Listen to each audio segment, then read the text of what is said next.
Well, the Mackinac Conference isn't all about politics. There are plenty of business people networking, making contacts so they can grow their companies and create jobs. 7 Action News anchor Stephen Clark joins us from the conference. Stephen, there's no drought of innovation up there.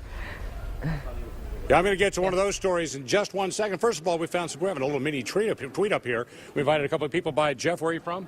I'm from Huntington Woods. And what do you think about this conference? I think it's been really positive, a great focus on entrepreneurship and a lot of things happening in the city and around it. Okay, Dana? Hi, I'm from Detroit, and I'm just really glad to hear that the conversation is focusing around education and talent, because that's really key for the city to move forward. Education has certainly been high on the agenda here. Also, they've been trying to figure out how to attract young entrepreneurs to Detroit. Interesting enough, today they invited a woman to speak who's somebody we profiled on Channel 7 2 years ago. Let's revisit that story.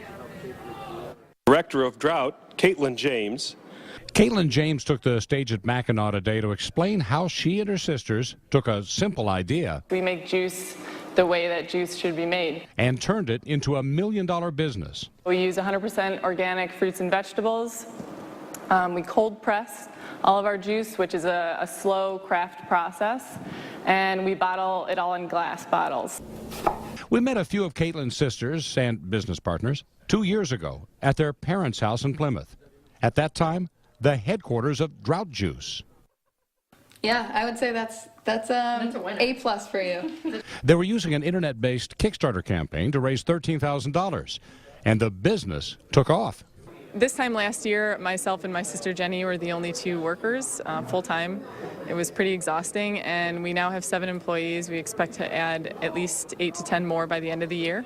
And our sales last year were about 90,000 total, and they're expected to be a little over $1 million this year.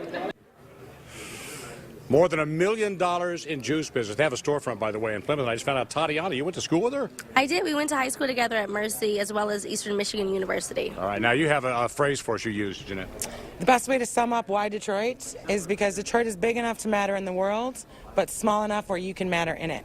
All right, great advice, and that's kind of what Caitlin says there are few barriers to starting a business in Detroit, and that will be the future of getting young people here. Back to you. Wow. Yeah, great to hear, Stephen. Thanks for sharing.